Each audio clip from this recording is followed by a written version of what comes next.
আরো একবার ইতিহাসের সাক্ষী হলো কলকাতা।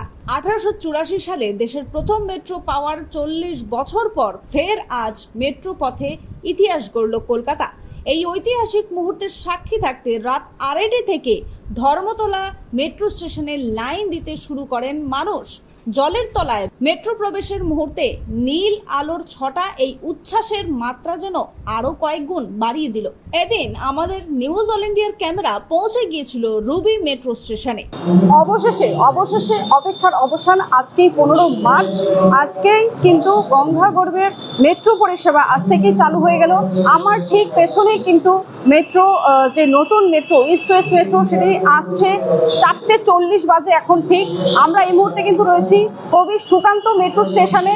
আমার ঠিক পেছন দিয়ে কিন্তু আসছে ঠিক 4:40 কিন্তু ইস্ট ওয়েস্ট মেট্রোটি আপনারা দেখতে পাচ্ছেন। আপনারা এই মুহূর্তে আমি দেখাবো ইস্ট ওয়েস্ট মেট্রো কিন্তু এই মুহূর্তে কিন্তু স্টেশনে প্রবেশ করে গেছে।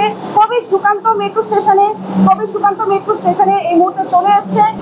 আপনারা দেখতে পাচ্ছেন এই সেই মেট্রো কিন্তু গঙ্গা গর্ভের নিচ দিয়ে কিন্তু এই মেট্রো সকাল 9টা থেকে চলে আসছে।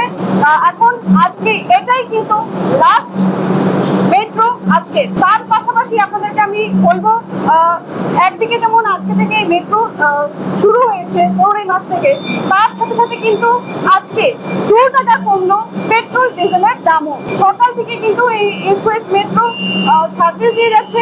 এটা কিন্তু আজকে লাস্ট মেট্রো। আপনারা দেখতে পাচ্ছেন যাত্রীরা কিন্তু খুব উৎসাহের সাথে এখানে মেট্রোর ভেতরে বসে আছে। আপনারা দেখতে পাচ্ছেন এখন কিন্তু ছেড়ে দিল। আপনারা দেখতে পাচ্ছেন খুব একটা কিন্তু ভিড় নেই। সকালে যেরকম আমরা ভিড় দেখেছিলাম, খুব দ্রুত গতিতে কিন্তু আবারও সেই মেট্রো ছেড়ে দিল।